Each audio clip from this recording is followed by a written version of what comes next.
Welcome everybody to the first Poverty Pals Scarecast, the Spookcast. That was indeed a wolf sound going on. Fucking Lord. So this is a special occasion because this is the first time on this channel we're doing seasonal podcasts. Yes. We're gonna do something fucking topical for once, not talk about dusty old fucking Pomeranians. We're gonna talk about fucking Yeah, we're done with Pomeranians. We're sorry we talked about that. We've gone for a Pomeranian phase. We're not sponsored by Pomeranian Company anymore. Yeah, no, the ones who, produce Pomeranians. Yeah, today we're sponsored by Ghoul Time. By Ghoul View. Ghoul Time is the newest real-time strategy. The only cemetery that dares to say, relocate! Oh. That's a thing from a man called John Sackerly. Oh. Who was back in like the 50s or like something like that. Was a bit of like a horror movie TV host. Him. And he has albums of Halloween songs. Oh. And I think they just ooze with charm. Yeah. So, and he has these funny little bits like this thing that's like the Ghoul View commercials. Yeah. It's shit tons of like monster spooky puns in all of his stuff. That makes sense. He has this great thing also called Frank and Drac is Back. Yeah. It's like, so little early music recommendation, but listen to Spook Along with John Sackerly and exactly. Also that he also has a cover of the Monster Mash, of course. Of course, gotta have the Monster Mash. Yes. It's fucking beautiful. Yeah, no, I love that old fucking stuff. I even made myself a bit of a playlist of Halloween tunes. Old and creepy. I usually do. And they usually include these really old 50s rock, 60s. Yeah. Kind of like cheesy, goofy, Halloween tunes. Exactly. Because I love that shit. Yeah. When people say it's like, oh, there's no Halloween music. It's like, hold on, let me grab you a fucking playlist. Yeah, see, people who say that have such a narrow view on what the fuck music is because there's plenty of freaky music out there. And anything that's scary is in fact Halloween. So yeah, basically, yeah. Yeah. And also there is specific Halloween shit, course, yeah. Yeah. This is actually kind of a momentous podcast in a way because this marks 1 year since the Chili Skeleton was the last episode. When we did a Halloween episode. Oh, yeah. So, yeah, this is the 1 year anniversary of Chili Skeletons going to the old farm with Granddad. Oh, yeah. Yeah, to play. Yeah. So, it's a beautiful moment. We've had many Halloween podcasts in the past, actually. Like, many Halloween specials. Oh, yeah, with Chili Skeletons, kind of. Yeah. It's fucking... You also did one for the Fart Can? Oh, yeah. Yeah. That one. Go watch that one. So, wait. You can't. Yeah. Oh my goodness! So did you do a spooky thing for like animation with Kirkland? I don't know if you did. No, I don't think I ever did. It's fucked up. I should do decomposition with Kirkland. Get it? Oh, I die! Oh, crazy! Okay, Kumbel. Yes. We're gonna talk about Ghoul's gas. No funnies for now. It's only gonna be scary. You're gonna scream. Whoa. Okay, Kumbel. Have you ever seen Bones IRL? Real bones? Real? Yeah. What kind? Well, animal bones. Oh, yeah. There's actually a thing where it's just like, for some fucking reason, so I sometimes have these weird little DIY things I do. One of them was basically trying to make a necklace out of turkey bones. Yeah. All voodoo shit. Oh, yeah. And I looked up tutorials on how to do it and all that stuff. I got these turkey bones. And there was stuff like, you could, boil them. Yeah. Because that's the thing. You really don't want it to start stinking. You know that. You gotta make sure. Yeah, exactly. So, at some point I was sitting there in the kitchen with these, with a knife and, trying to get the bone marrow out of, these, turkey bones. Yeah. Of course, as you do. Oh, man. I guess I'm just weird like that. Yeah. I'm just weird. Crazy little boy. So, and I was also saying, I think we had, a dare skull out here at some point. Oh, my. So, yeah, I think it's decomposed by this point, but, I think someone, my mom or something, found that in the forest, so we was like, I'm just gonna put this in my garden. Holy shit. It's cool. Bro, the only moments I remember seeing bones, I remember when I was 6 years old, we were staying at some sort of weird like vacation spot like house, and I remember going out and looking at like the front lawn, and there was just a bunch of fucking bones from like a cat or something on the front lawn. It was the most bizarre thing I've ever seen because it was almost just bones. They were just there. Fucking weird. I was seeing plenty of bird bones. Bird bones. Hell yeah. It's like from dead birds. Yeah. They're on the ground. I love bird bones. You know, cats kill birds out here. Yeah. You know, so. Exactly. Oh, I have an anecdote about bones. I have a fucking anecdote about bones. Jesus Christ. Okay, so here, this is the most bizarre, creepy fucking anecdote. Okay, here we go. Well, of course you do. You're a skeleton. It's true. I'm a skeleton. And I'm a furry. It's true. Listen, I need to correct what I said on the finance. I'm not okay. So listen, God, yeah. Okay, my anecdote about bones is that This was like when the fuck did this happen? Like 10 years ago, maybe. Mm-hmm. I was at what's it called? It's my mom's boyfriend's house, like 10 years ago, and he had this big fucking cat, this big gray cat. I fucking loved him. He was like a proper chunky boy. Yeah, he was like one of your cats, but he was very smooth. I think did you ever see him? Probably not. Maybe. Yeah, maybe. But I remember. He's ran away now. He's probably bones himself now. But oh god. He was a great boy, and my first introduction to him was fucking coming up to the apartment, like you walk up the fucking stairs, go to the apartment. I saw him caught a mouse, and he started to eat the mouse, and the sound of him crunching down the bone, it was honestly the most disgusting fucking. I can feel it to this day, even though it's been like 10 years. I can hear dude, I've experienced that sometimes with my cats. Yeah, it's. It's fucking disgusting. It really is. Yeah, I hate finding fucking dead rats and mouses on the fucking doorstep. Yeah. It's like, god damn it. So, I, actually, I just realized while I was saying that I have seen human bones. What the fuck? Because I went to Rome. Oh, of course. And in Rome they had this one, kind of like, cathedral. Or something like that. Yeah, made of...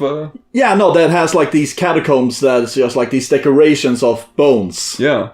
I can't remember the whole story. I don't really know it. But yeah, no, it's just these like big like decorations of, bones and all that. In this catacomb. Yeah. So yeah, I've seen human bones. Yeah. And also I remember,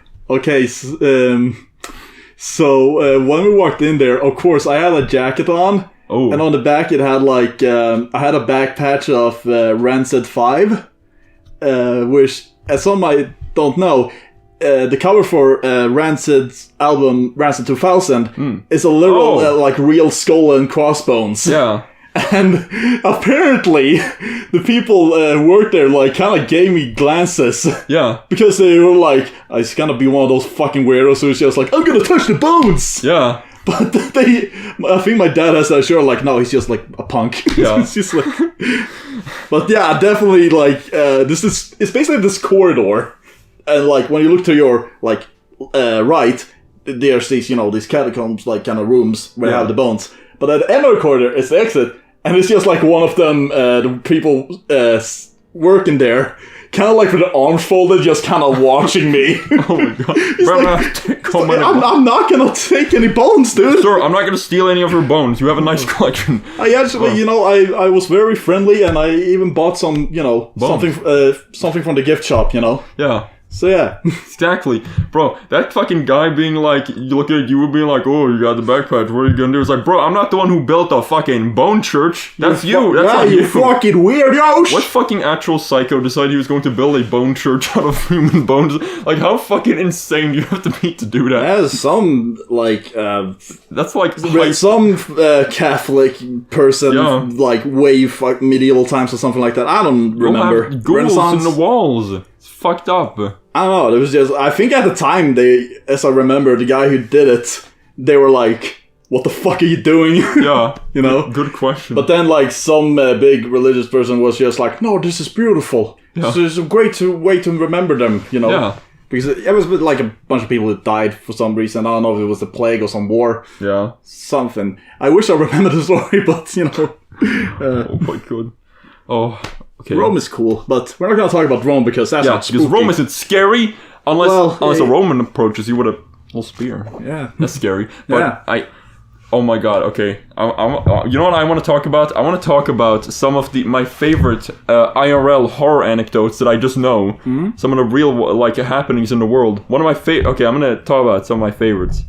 One that I really like is the story of that one fucking like famous early 90s Norwegian death metal band. Oh yeah. Where the main the front man, he had this fucking mental illness. It's called catarrh something, I think, and it's where you think you are dead. No. You think you're a wandering corpse, and he would like he would like fucking like eat dead animals on stage, fucked up shit like that, and he was so obsessed with death because he thought he was dead or whatever. And the story was that like at some point in the cabin where the whole band lived, he just shot himself with a shotgun, left the suicide note, and it was so casual. It was like, hey guys, sorry, I am a dead person, I must die.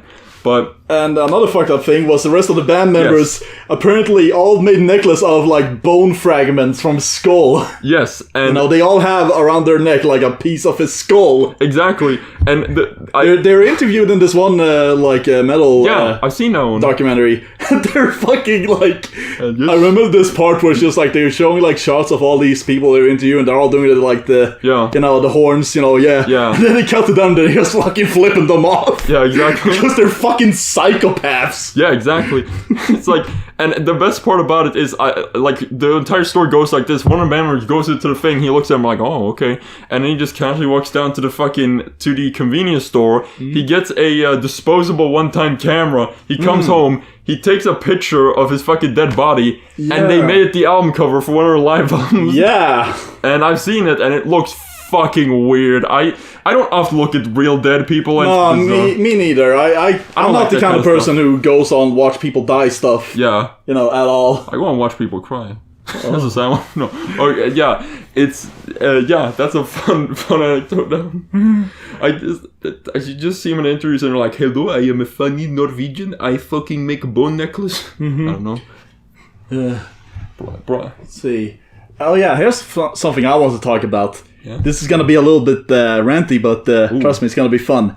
Halloween costumes. Oh, bro. Okay. Here's my fucking Here's my gripe with people and the fucking Halloween costume.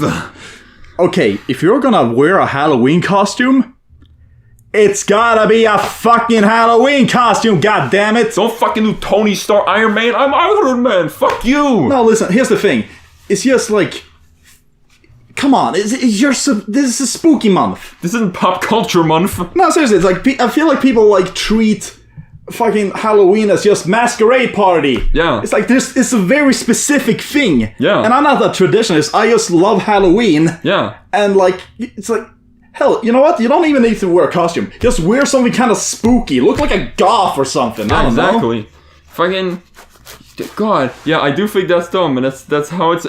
Even like a lot of like Halloween shows have fallen victim to that. Yeah. Like how the Simpsons later Halloween episodes, they're Oh, literally fuck just them them. referencing like fucking other media. Yeah, and, no, like, they just use Treehouse of Horror as an excuse to like make parodies of shit because even their fucking Avatar and shit like that. Exactly. It's just like, what the hell? This isn't spooky. Yeah, exactly. Oh my goodness. Like, what the hell? Oh. Yeah, so it's especially poignant because we've been watching Early Simpin recently. That is true. We sure have. You sure have. Yeah, it's a fun time. You know, speaking of what we've been watching is gonna watch. We let's talk about what's some of the we have a tradition that we've been doing for a year or 2 years. What did we do 2 years ago for this? I don't know. I think we just started like last year, honestly. Yeah, probably. Yeah, we started last year this tradition where on Halloween we just fucking watch a billion horror movies during our hangs. Yeah, like shit we haven't seen before, really. Yeah, let's go over like the things we watched last year. Yeah. We watched a bunch of Friday the 13th. Oh, we watched so many of those. Too many, but well, I remember specifically Part 3 was a lot of fun. Yeah, no, I thought Part 3 was fucking funny. I think a good deal of them were fun, but some of them was just not that great. Yeah, but I still kind of like them. Yeah, we watched The Shining. Yes. The Thing. Evil Dead 2. Oh yeah, we did. We watched Evil Dead 2. That was fun. Yeah, those were some of the fun ones we watched. And I think we also what the hell did we also watch? There was something. I don't know. I don't remember really. Who knows? Oh yeah, Scary Movie. Oh, we watched Scary Movie. And that was on Halloween we watched that shit. We watched Scary Movie 1. It was so funny the way that went, because the night it started so fun because we watched Scary Movie 1. We're like, it's so it's like, it's legitimately funny. The first one is actually kind of funny. Go back and watch Scary Movie 1. You'll see that it is legitimately funny. Well, mainly because it has this anti-humor feel to it that we kind of have today. Exactly. But then we watched the second one, it was just not the mood changed so quickly, because we watched the first one, I was like, this is fun. I watched the second one, I was like, this isn't funny at all. This really isn't funny at all. But it was the biggest drop off. But then the third one was pretty good. Oh yeah, did we also watch that one? Yeah, I think we did. Yeah. Yeah, the first one was. Oh, we did. Yeah. The first one was fun. Yeah. Let's see. Yeah, but the ones we're gonna watch this year. Yes, we have a little thing here. We're gonna watch. Yeah. Just fucking pull. Okay. We have a stack of DVDs and Blu-rays. We got some shit. Yes, because I'm a fucking epic little man. Yeah. So first one on the thing. Well, I guess the first one will be in the hard drive here. We're gonna finally watch. I'm gonna show Kumbel Eraserhead. Yay! Because I've been wanting to show him that for fucking ever. Fuck yeah. And yeah. So we're gonna watch Psycho by Alfred Hitchcock, which is one of my favorite horror movies. It's fucking brilliant. And I've never seen it. Yeah, it's I've seen it several times. Actually, I saw it as a small boy. Sometimes I feel a little self-conscious about movies I haven't watched. Yeah, because there's a lot of big time movies. I'm not a movie buff, so there's a lot of movies that a lot of people have seen that I have not seen. Yeah. But I also gotta keep in mind, I'm a dirty fucking millennial. Exactly. So, see, I think that kind of goes into it. I was a movie buff in my early teens, and when I was I remember the way I used to watch movies all the time was just we used to have this big summer house where everyone would live with my uncles and shit, and almost during the summer break, literally every day, everyone would just get together and watch some shit, and we would just have a bunch of DVDs and shit. It was fucking epic. That's pretty cool. Yeah. I'll see. Oh, of course, we have 1933 King Kong. The original. I have the specific DVD version I have here. Let me tell you, he doesn't look like this. He doesn't look this good. Oh, no. I've seen the puppets. Yeah. Or, the doll. It's amazing. They're trying so hard not to have to show him on the back. They're it's true. They don't have to show how goofy he looks. Yeah. It's fucking brilliant. Yeah, but I can't wait to... Yeah, there's something wrong here. Something was misprinted here. Oh, that's weird. There's just a bunch of weird Swedish letters on it. I'll put some pics of this on screen for those who are interested. Yeah. But yeah, the 1933 King Kong is hilarious and kind of terrifying at the same time. It's it's insane technology. I mean, it's a fucking one of the giant, the biggest movies of all time. One of the biggest monkeys. That too. We got another horror classic from the 30s, Zombieland Saga, anime that was released in 2018. Yeah. This is actually, unironically... the funny one where they get hit by cod. Exactly. See, listen here. I know people meme on this anime and say that it's... Listen, whatever. I think Zombieland Saga is honestly one of my favorite animes of all time. That's why I said it. Listen, I was I don't know. I just kind of like watching, these kind of how you say girly fucking slice anime stuff with love.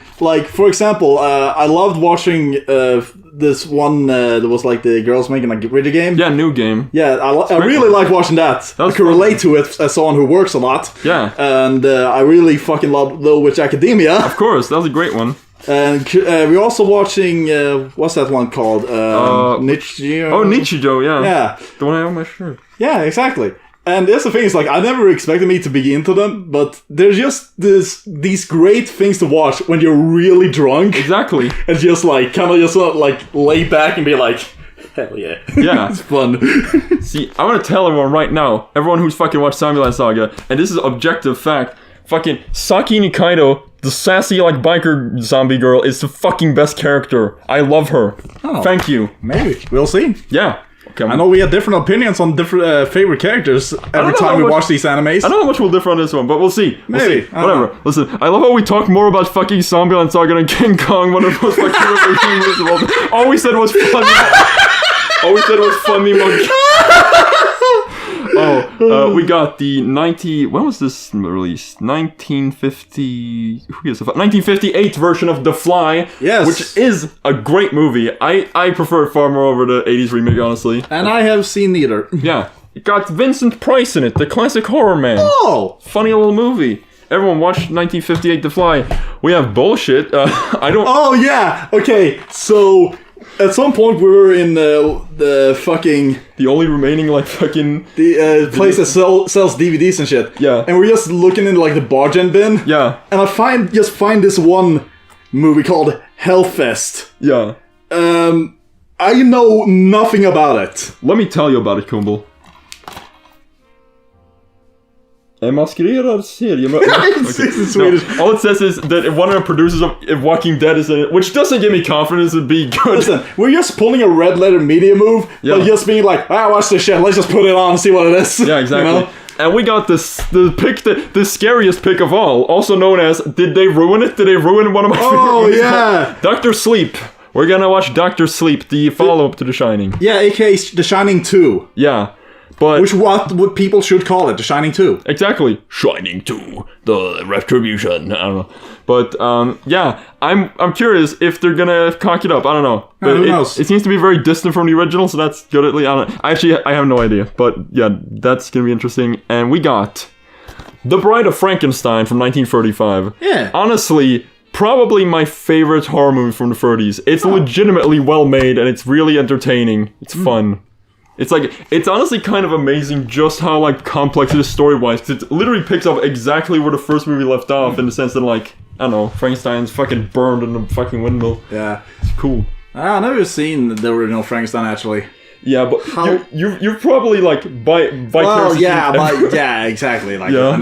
I know. It really is one of those movies where, like, you know everything about before having ever... Yeah. Well, kind of. Yeah. But what I have seen, there was this one, like, I don't know if it was 90s or 2000s, kind of like Frankenstein movie.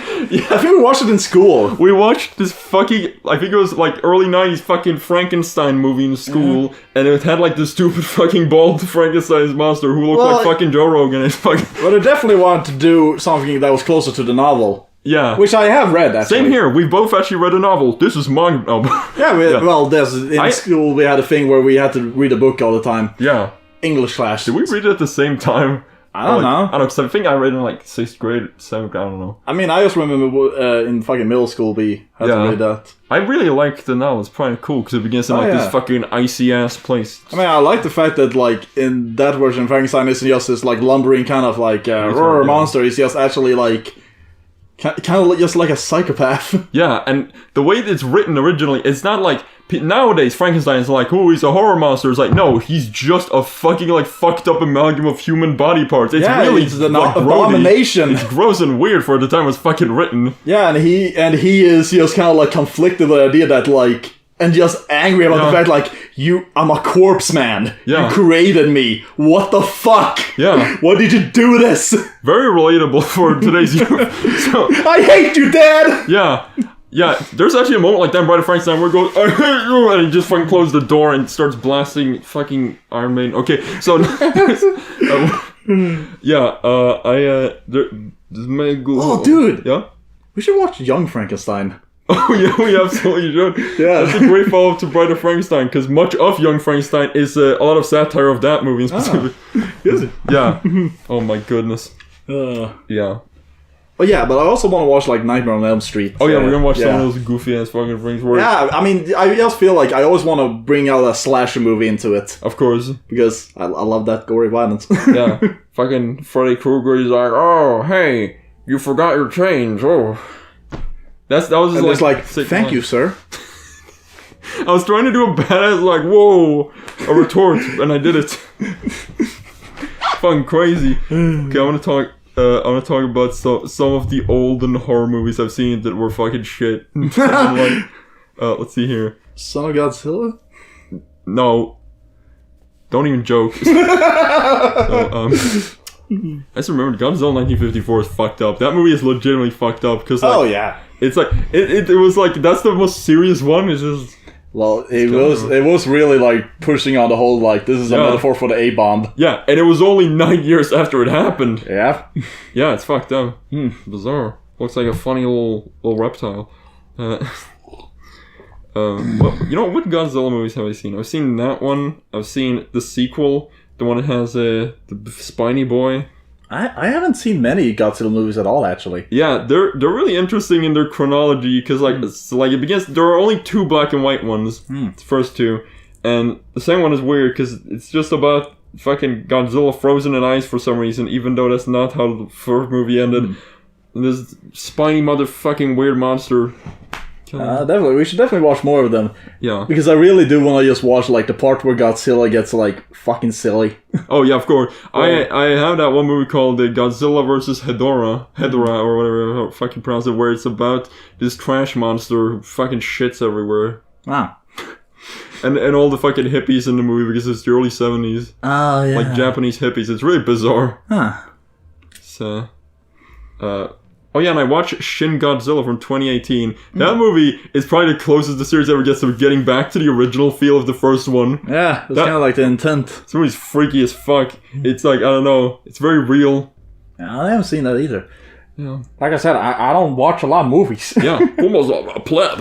All he does is watch, streams. Yeah, of course. Yeah. Fucking Scream stream. Think about that one. Oh. It's a Halloween stream where the guy does a scream. I think one of my favorite things about like Halloween, like the just October in general, is just watching people play all these horror games. Oh yeah. Because that's the thing is like I'm not a person who plays a lot of video games, Yeah. but I love to see like horror games. Yes, same here. Because I feel like video games and horror is like the perfect combination. Yeah. You know?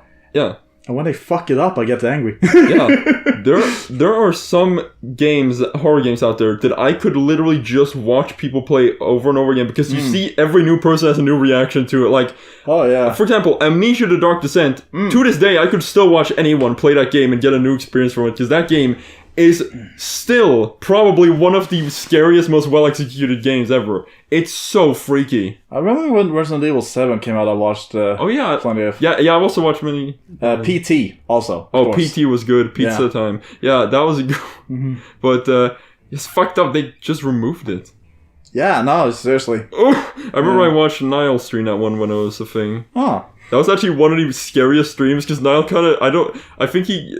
On some level, he didn't know what he was doing, and he was trying to, like, execute, like, the final, like, thing where you have to do all the complicated shit. Oh. And he was just, like, stand there, and you could hear the thing appearing behind him. And it was really scary. Yeah. It was a fun one. Oh god, what am I thinking? But yes, and also, of course, we're playing some spook games. Yeah, played Five Nights at Freddy's, scariest game. Yeah, it's a shitty game, I'll admit it. It is a shitty game. Yeah. It took this long, but it's a shitty game. Yeah.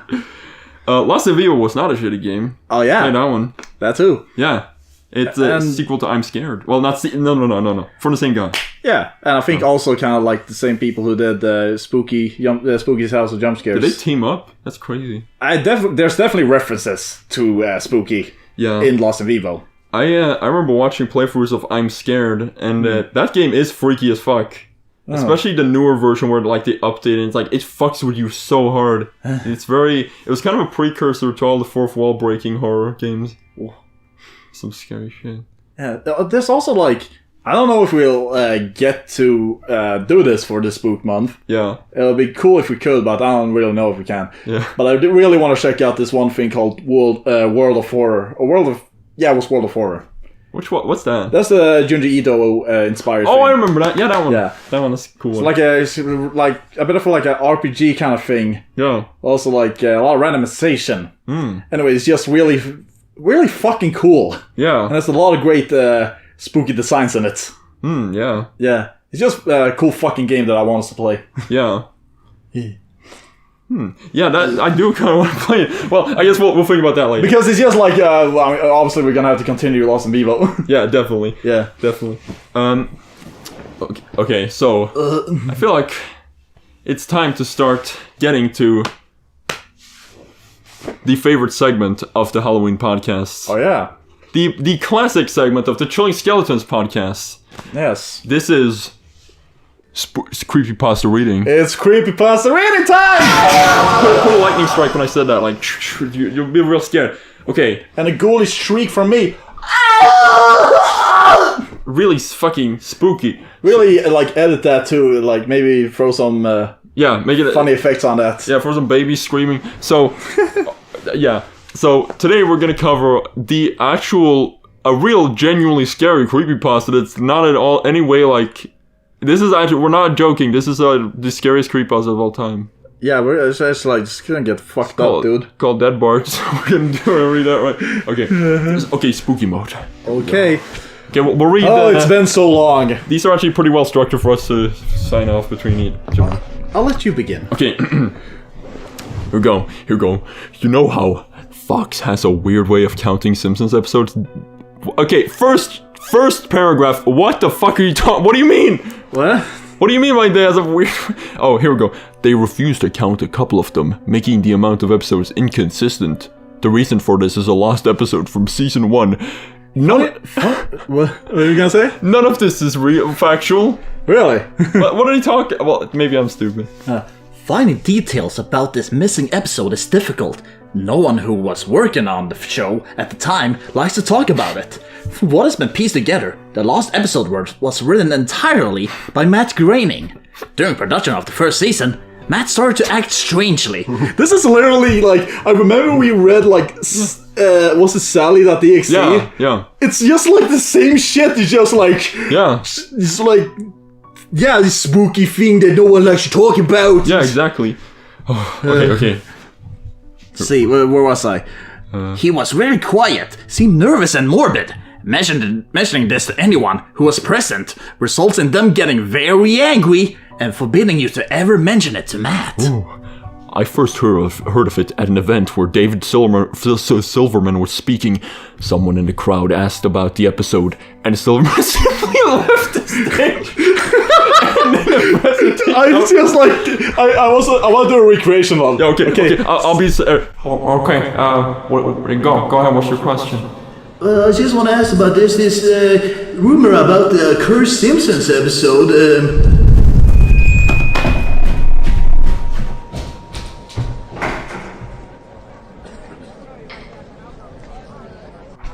That literally happened. That's real. I just love him simply leave. Okay. Okay. Let's see here. Ending the presentation hours early. The episode's production number was 7G06. The title was Dead Bart. The episode labeled 7G06 Moaning Lisa was made later. Gross. And given we watched the fight and given Dead Bart's production code to hide the letter's existence. In addition to getting angry, asking anyone who was on the show about this will cause them to do everything they can to stop you from directly communicating with Matt Groening. At a fan event, I managed to follow him after he spoke to the crowd and eventually had a chance to talk to him alone as he was leaving the building. He didn't seem upset that I had followed him, probably expected a typical encounter with an obsessive fan. When I mentioned the lost episode though, all color drained from his face and he started trembling.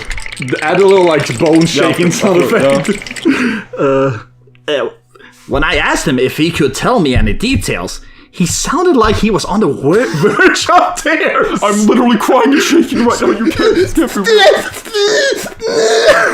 Okay. He grabbed a piece of paper, wrote something on it, and handed it to me. He begged me never to mention the episode again. Oh my goodness. Well, this is mysterious. Okay. So odd. Why would a simple Simpsons episode do such damage? Well, I'm interested. Okay, here we go. I'm intrigued. Yeah. The piece of paper had a website address on it. I would rather not say what it was, for reasons you'll see in a second. Boom. I entered the address into my browser. Real? Yeah, maybe. And I came to a site that was completely black, except for a line of yellow text. A download link. I clicked on it, and a file started downloading. Once the file was downloaded, my computer went crazy. It was the worst virus I had ever seen. System restore didn't work. The entire computer had to be rebooted. That's not that hard. Rebooting your computer? Why is that? What? He's like, it had to be rebooted. It's like, what? Wait, no. I think he fucked up some of the wording here. Before doing this, though, I copied the file onto a CD. I tried to... Why not a USB drive? I tried to open it on my now empty computer. And as I suspected, there was an episode of The Simpsons on it. Wait, Matt Groening promoted piracy? That's fucked up, dude. Oh, fuck. Yeah. The episode started off like any other episode, but had very poor quality animation. Wait. What? Is this season 30-something? Is this the fucking... Is this cheeseburger backpack? The Tracy Ullman shorts? Yeah. This is cheeseburger backpack. Holy shit. Where was I lost? If you've seen the original animation for Some Enchanted Evening, it was similar, but less stable. I have seen that, actually. Oh, cool. The first act was fairly normal, but the good. way the characters acted was a little off. Oh, Homer seemed angrier. Marge seemed depressed. Lisa seemed anxious.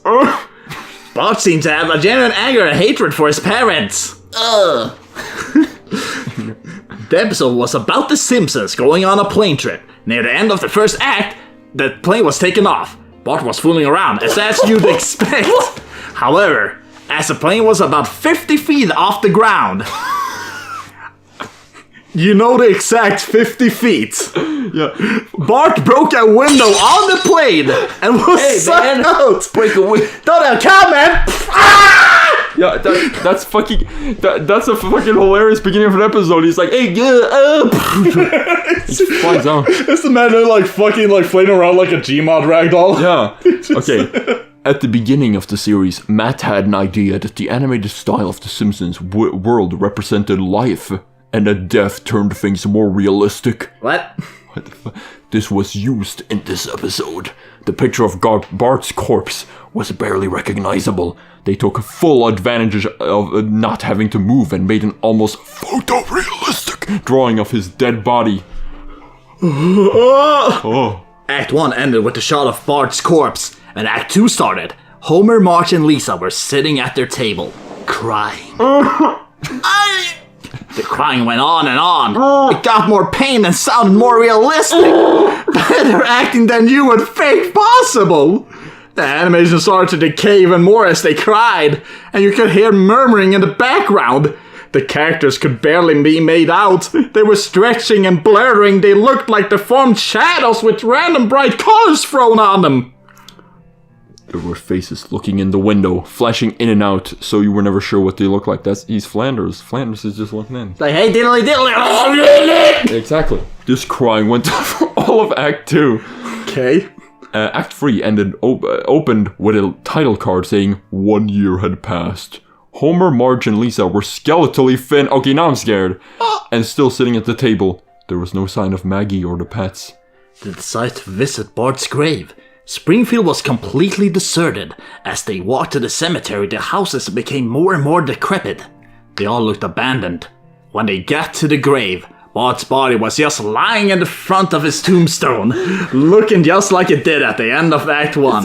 Who was being lazy? Was the fucking guy who was burying him? He was like, who gives a fuck on the top of the grave? Okay. Here we go.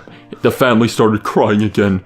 Eventually they stopped and just stared at Bart's body. The camera zoomed in on Homer's face. According to summaries, Homer tells a joke at this point. I'll come up with here it is. Well, at least the boy won't have a cow now. But it isn't audible in the version I saw. You can't tell what Homer is saying. Oh. Formaldehyde. Oh no.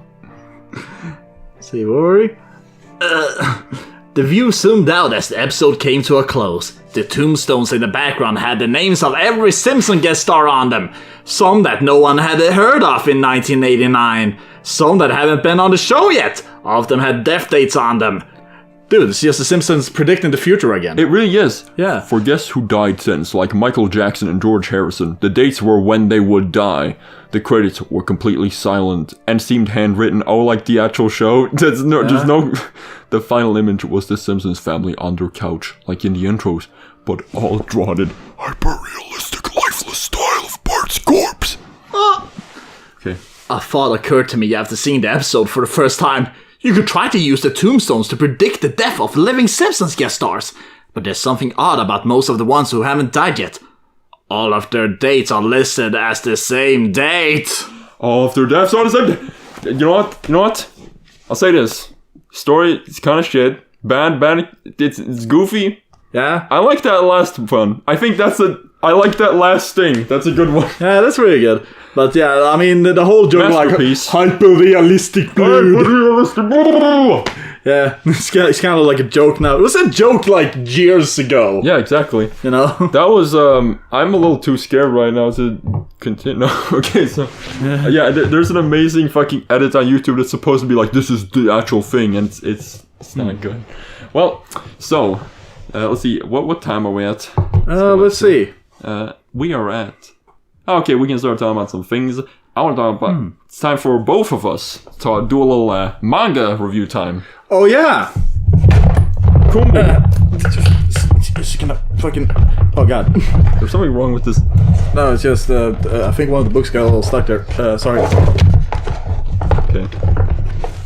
Oh, shit. Sorry. Here we go. I'm gonna... I accidentally bent some of the pages of the Little Witch Academia manga. There. Don't do a freak out like Nasuki in Doki Doki Literature Club now. Yeah, exactly.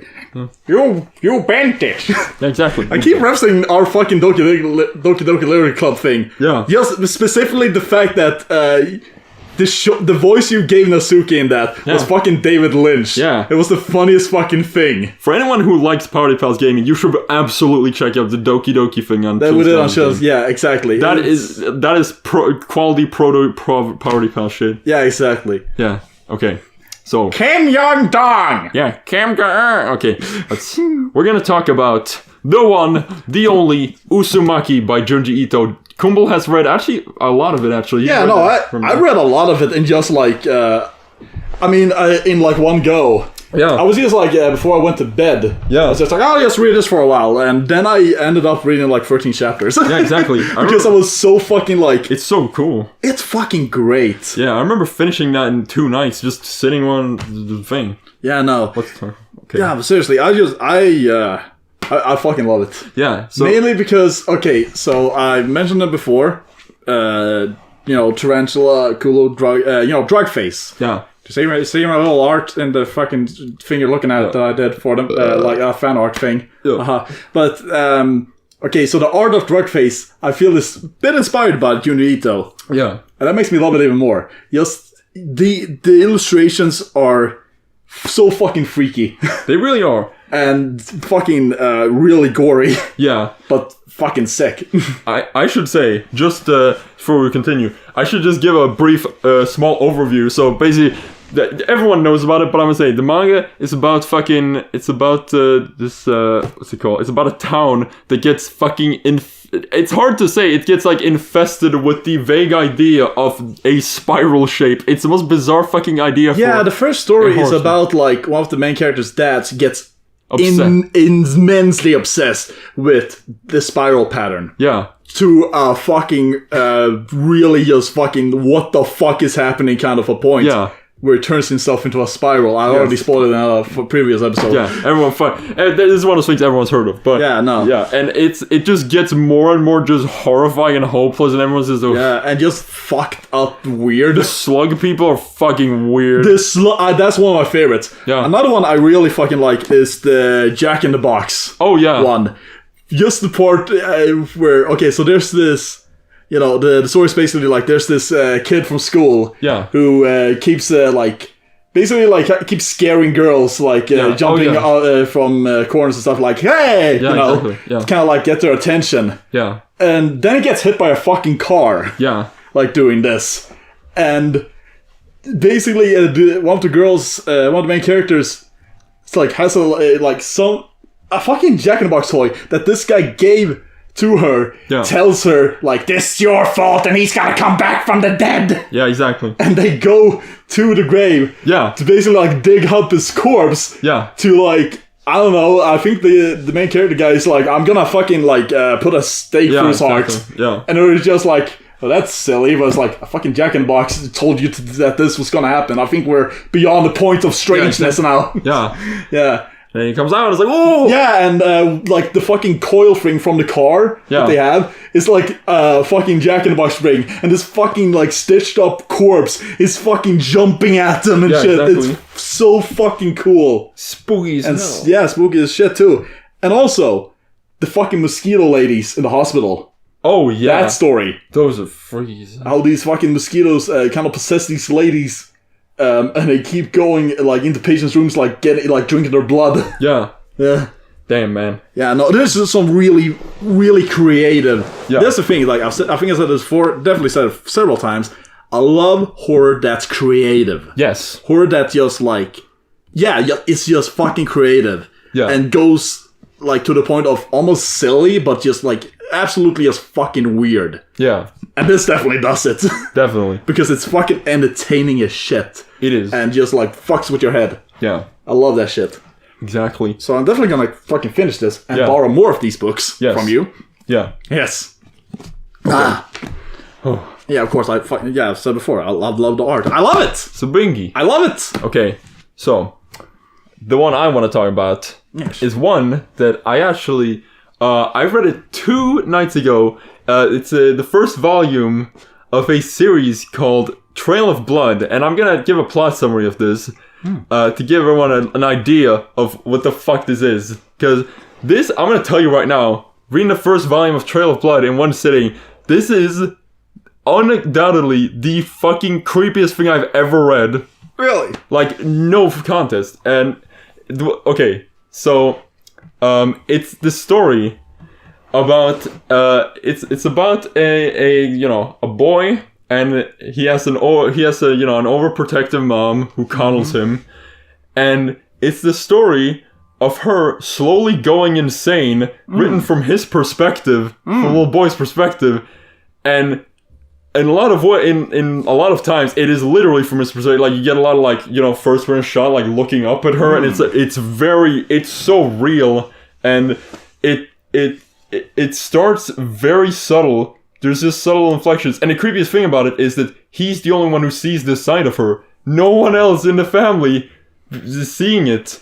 Oh. And it's kind of like sort of like a kind of point to something that might be realistic and real. Yeah, that's what makes it so freaky, because it's so real. And I gotta say, the combination of overprotective coddling mother who's going insane is one of the scariest things ever. And I'm gonna listen, all you fucking, there was a video on this recently made by this really popular YouTuber who talks about stuff like this, called Super Eye Patch Wolf, called The Manga That Breaks People, or it was called. But I'm gonna just describe some of the happenings throughout the first volume to give you a perspective on this. So if you want to know literally nothing, close your disgusting virgin ears. So I think people should expect, when we review shit, we're not gonna shy away of spoiler territory. Yeah, exactly. And I can't spoil anything because I've only read the first volume. This is a 9-volume thing, and it's already horrifying. So the manga starts with this little flashback of a little boy. In the manga itself, he's 13, and this is flashback to him at 3 years old or something, and he's walking with his mom on the sidewalk or whatever, and they're they see a cat on the pavement, he's just sitting there, and they're oh, Mommy, can I pet the cat? And it's yeah. He goes up to pet cats, and he's wait, it's cold, and she's yeah, it's the cat's dead, it's a dead cat, and the first chapter just ends with this close-up of the dead cat, and it's just why is this the first chapter? And then second chapter, you begin, and it's a regular school day. He comes home to his mom, and he's hey Mom, I had this weird dream about this, and she's what? How do you remember this? That happened when you were 3 years old. So it's already weird as hell. Oh. But the way fucking chapter 2 ends is so fucking free. It really gave me chills. The way it ends is just the mom being well, how do you think the cat died? And he was well, I don't know, probably someone ran over or something. And the mom just says, and she just smiles a little. What? And the second chapter ends with an even closer up of the dead cat, and it just moves on. Then it just continues, and it's regular for a few chapters. Whoa! It's really fucking weird, and things start to. It has the eerie little moments that make you start thinking something's going to happen. But the big event that sets off the story happens at the end of volume 1, which is when they're on a trip with it's the mom, her son, and their her sister, and it's the extended family, whatever fuck, and oh god, why can't I name shit? Yeah, so her oh yeah, okay, I'm a fucking stupid. Yeah, her nephew was hanging out with the son, and they're just goofing around on this like camping trail or whatever. And they're like, oh cool, and they run off into like the fucking forest alone. And they're like, oh whatever, we're gonna go take a piss or whatever. And then fucking yeah, and then they're just goofing around a cliff, and like as they're doing that, suddenly you just see the mom alone appear next to them for some reason, deep inside the forest. She's just there. And the nephew, he's goofing around, you know, around a cliff, and he almost stumbles and falls off, and the mom catches him, and then there's just like 2 entire pages of just these like silent, like just like back and forth like panels of the faces, and suddenly you see the fucking expression shift on the nephew, and he's like, Auntie, and then the next panel is just her pushing him off the fucking cliff. Oh, and then she turns around and just smiles to her son. That's how the fucking first volume ends. Holy shit. Let me tell you, reading the entire first volume of this manga is the first time in literally 5 years I've been unable to sleep from reading something so freaky. Thank you. Shit. That's my manga review. I really need that second volume to arrive faster. Oh. Yeah. Oh man, that is fucking weird. Yeah, man. So that's like definitely like a horror where you use like, what am I supposed to do kind of thing. Exactly. It's like, what I'm like too young to go against my mother. Exactly. It preys on the horror of being trapped inside your family and being like you can't do anything. Fuck. Yeah. And yeah. Yeah. So yeah, let's talk about some music. Oh yeah. Do you have any spooky music do you want to talk about? Well, I can definitely let's I think we should both recommend like an album or like something like that is like kind of in the spooky territory. Okay, I got a few scary albums. Yeah, I'll do a few too. I just know that when we're doing the Q&A episode, there's someone who asked like about spooky music. So I kind of want to be a little bit like, I want to say too much because I want to say some stuff there too. I'll do 1 or 2 spooky ones and then some normal ones. Yeah, that's the thing. Okay, so do you want to start? Yeah, sure, I'll start. Okay, albums that did me a freak out. Okay, I'd say first one is this album called, what's it called? The Marble Index by Nico. If y'all know music history, you might know that Nico is a famous, is she fucking Polish? I don't know what the fuck she is. She's this singer who was with Velvet Underground on her first album. You know, it was called Velvet Underground and Nico or whatever. Yeah. But when she stopped working with them, she started making these solo albums. And her first album's like, it's very, you know, it's a very conventional, pretty like, you know, late 60s fun album. It has some good songs on it. But then, after that, she made this album called The Marble Index, which is one of the most fucking horrifying things I've ever heard. 'Cause it's like, it's the most unique sound ever. It's just, the entire thing makes you feel nauseous and like, something like, I don't know, it's foreboding, it's creepy. There's 2 songs on it in particular, like the first song on it, I think it's called The Lawns of Dawn, or whatever the fuck it's called. And then there's the last song on the album called Evening of Light, which to me, that song is the fucking soundtrack to the end of the universe. That song is the freakiest shit. I honestly, it's hard to even describe, like, a lot of the music has these, like, it has a lot of these, one say, these airy, like, percussion instruments, like the little, like, ding, ding, like many of those, but also these, so much droning and weird shit in it. It's honestly, I can't describe the sound. Man. That's one, so you can... No, I was just like, when I thought spooky music, I was just gonna recommend, like, okay, so, there's this Swedish punk band called The Dahmers. Oh, yeah! Yeah, they're kind of, they have some bit of popularity in this country. Yeah. Among the, like, punk scene, I believe. Yeah. But yeah, they're basically this, you know, horror punk band. Yeah. That, yeah, they're fucking great.